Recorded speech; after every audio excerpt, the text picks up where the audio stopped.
is our celebration of our South Carolina re-grant. The re-grant we were awarded, and we have partnered with USC Upstate, and we have a group of interns, their professors, and their librarian who has been working with us since October, digitalizing all the letters, archives, information that we have. When we're finished with this group, we should have about 50,000 documents that will be available for us online for people to research.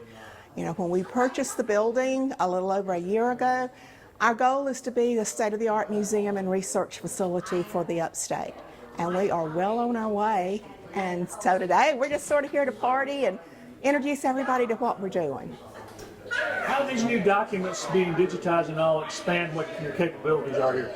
Our capabilities are that once we are finished, people will be able to word search and hunt for the original document, that they will be able to see a copy of the document online and then also the transcript. Some of these documents date back to the 1800s, and the writing was a little difficult to read, even for those of us that read cursive. And so the students have taken them. We would scan them, send them to them via email. They would take those and they would type them out for us. And they have worked at their homes, at the school, at the library. And this summer we've been here working 3 or 4 days a week with them. All right, give me an update on the building. Well, the building is coming along. We have just recently gotten back in touch with our contractor. We were on a standstill because some of the spindles on the porch and some of the actual siding had to be hand milled. We got all of the materials finished now, and now we're waiting in line for our contractor to finish up another job to get back with us. And of course, the rain has slowed us down tremendously this year. And tell people that have not been following this, what that building is and what you are doing there. That building is the oldest building that was used for a YWCA in the state of South Carolina. The Piedmont Historical Preservation Society purchased the building from the Oliver family May 16th of last year. And since then, we are in the process of renovating the exterior and the interior. The exterior is almost done. This is actually kicking off phase 2 of our fundraising because we need a lot of money to finish the inside. Our plans are to have an elevator. We've got to knock out a couple of walls, take down one staircase, and put everything back in place. The building was cut up one time for a duplex, so extra walls and extra staircases were put in. So we're basically going to renovate exterior walls in. And what will it be used for when you're done? It will be a museum and a research facility and an archive. And is there some place people can follow to keep the progress of the program? Yes, we have a Facebook page. It is Piedmont Historical Preservation Society, and we have a website, piedmonthistoricalpreservationsociety.org. And of course, anybody can always find me on Facebook. I'm the local junkie, I think. And tell people a little more about the museum, when it's open and what you have there. Our museum currently is open on Tuesdays from 10 until 2:30. We have some old furniture, we have books, of course we have the archives that we're in the process of doing, and when you see the museum today, we're going to let people go in, and we actually have our shelves and our boxes that we have been able to get with the re-grant, and they are ready to go. You forgot the big scale model thing. Yes, sir. That is the old town. That was the town before the current 86 was. And our YWCA is actually a building that was moved 3 times. The last time she was moved to her current location was when they moved 86, because she was on Main right there at the corner. And then they've moved her up to 7 Piedmont Avenue, where we are located. Who built that scale model of the town? Mr. Ellison. It was built right before it depicts before the road went in. And I was real lucky. I have recently made contact with one of his nephews who tells me the story of sitting in his workshop and watching him carve everything as he did that at a time. And this young man is now a noted carver here in the area. You seem to have gotten people pretty excited about history here in Piedmont. Is that a fair statement? I think so. People are beginning to realize that the history that we have in Piedmont affected national, international, and of course the upstate. We were the largest mill in the region. We had the 4 plants running, and we are in the process of documenting that we were the first ones here. We're still having a battle with Camperdown, but we won.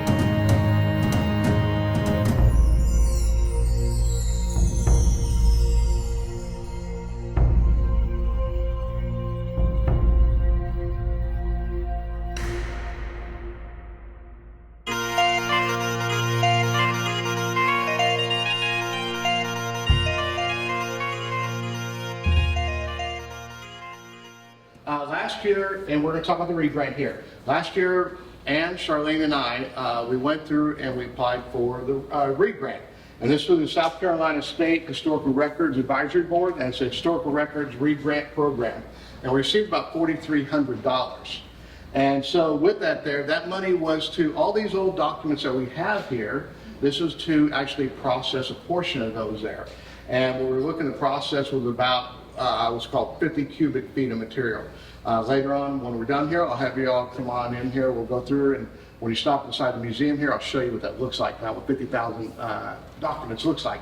And what we did was that we're organizing them. You know, instead of, you know, when people bring material in, they bring it in shoe boxes and bags and whatever they can carry in tubs. I've seen so many tubs, I want to throw out tubs now. But with that, they bring it in like that. And that's normal. That's not just, oh, this is what Piedmont people are doing. I'm working in a much larger archive. Same way. Doesn't matter. People bring it in like that. And so you've got to organize this here, because sitting like that is kind of unusual. You know what you got there. You don't even know how to protect it because sitting like that. So with this regrant, allowed us to organize it all the way down to the point now where I've got an itemized list right now. You can look on an itemized list, and if you want to look at genealogy from the Payne collection on the Richardson family, you just open up, tell me it's in a list right outside, this box, this folder, we open it up, the material's right there. And so we've already had some testing done with this here, because we've actually had, since May, we weren't anticipating this here, it was unsolicited. We had about 15 researchers already come in and look at this material.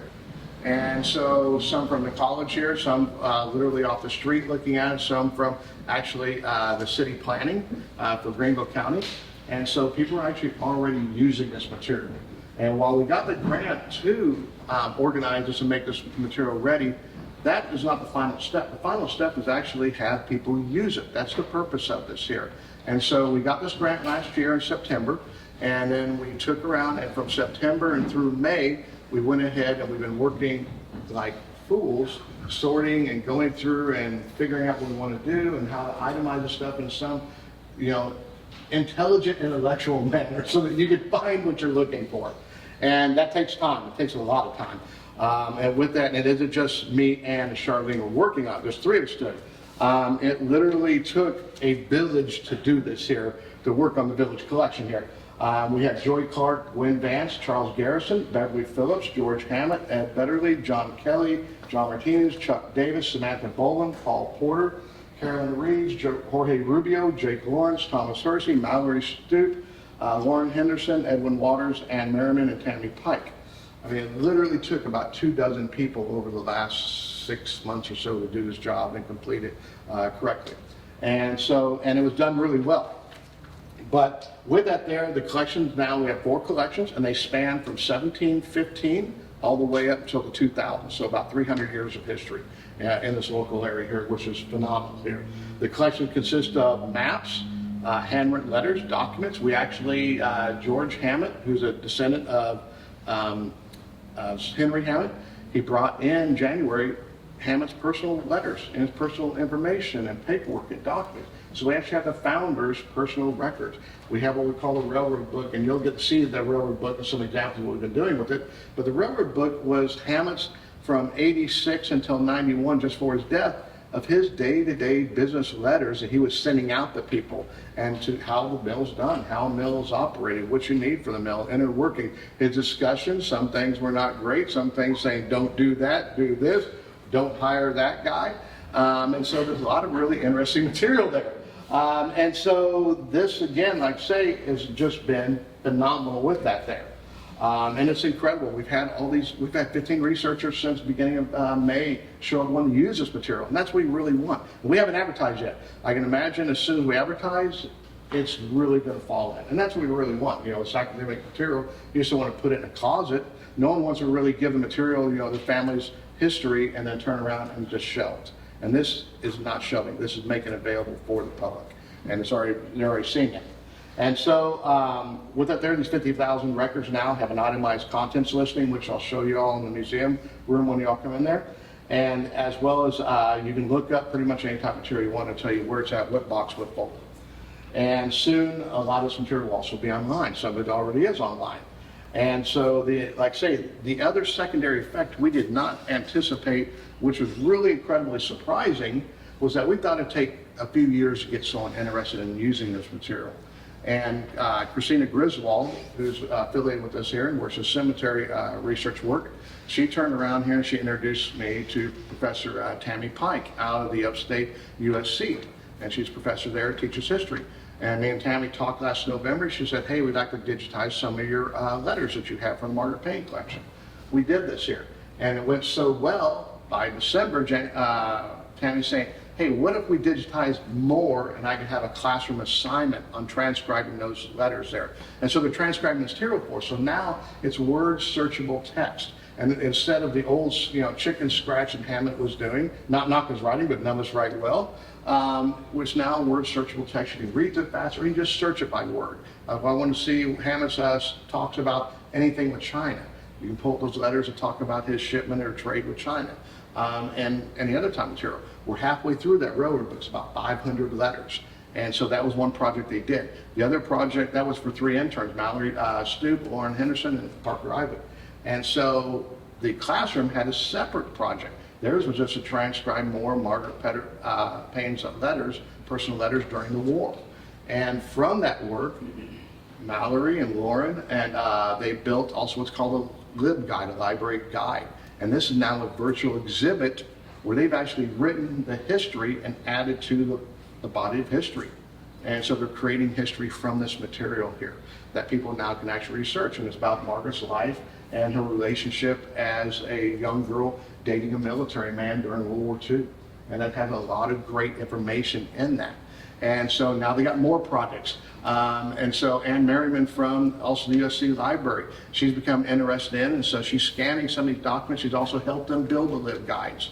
And so now we actually have more interns. Edwin Waters over here too, and he joined the crew with us here. So it's getting bigger. We got more, and here we are for a small Piedmont that people wouldn't expect it. We actually have USC working with us, and they're developing projects. And their projects actually went so well in April. Mallory, Tammy, as well as Lauren Henderson, they actually received academic awards for their historical work that they did, that they were awarded by the college itself, USC.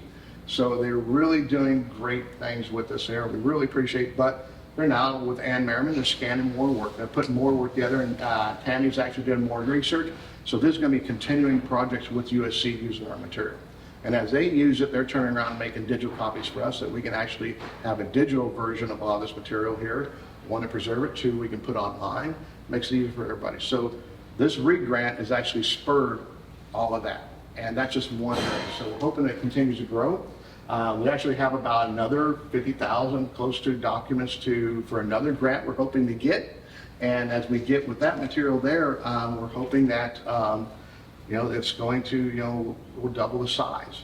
The great thing is I've been checking around throughout the county here, and I can tell you it's really important research, because for a lot of you all lived it, but a lot of questions of why it would be important for history or for people to actually look at it. When I worked in the Smithsonian, we actually have the Lockwood Green plans, which is all the mills. And we had people come from all over the world studying mill history. And so, but this material, while everybody's had it in their homes, wasn't available. And so now we can actually advertise, put it out there. We will get researchers coming from all over the place once they find out about this to look at those documents here. And this is the value of it. And so, documents here, and this is the value of it. And so, again, there's our pretty house. If you see it, give it love.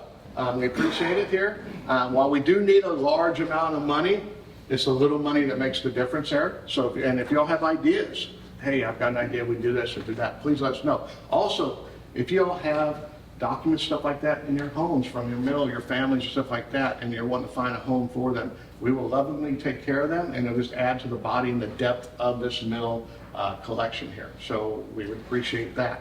And if you're concerned about or have questions about that, please let us know. We can talk to you and walk you through that. Okay. And then Greg said, oh, yes, ma'am. Just step back. And when you take a look at this beautiful little house, those little shingles were hand cut. Those are real shingles. And so when Greg brought the building to us, the guys were all interested in saying, how many hours did it take? How many hours did it take? I said, I'm a crafter. I know about how many hours it took. I want to know what new words were invented. And his mother told me some of those words. She might share that with you. So they just talked about you had a part in this by you helped somebody put together the model. What has been your involvement in this museum and over the years, man?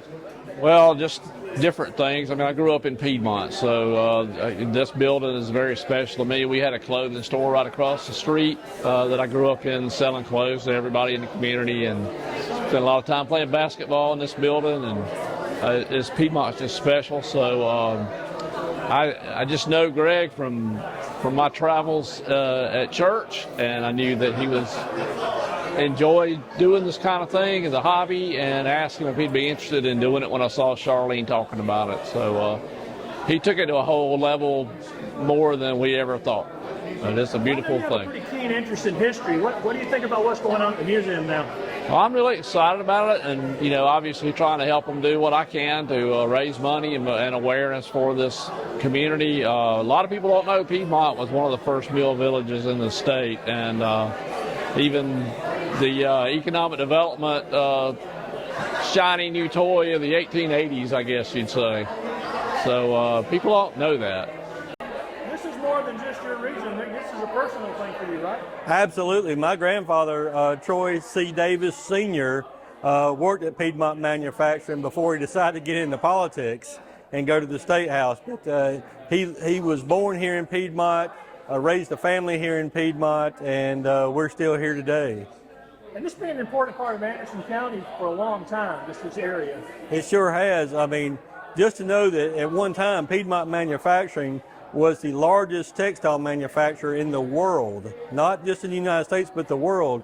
And it's just an important artifact to have here. Even though the mills are long gone, the history still remains, and the spirit of Piedmont still remains. And County Council's been a big supporter of this museum since it got started, right? Absolutely, and we want to continue that support. I mean, remembering our history and our heritage is a big part of who we are here in the northern part of Anderson County.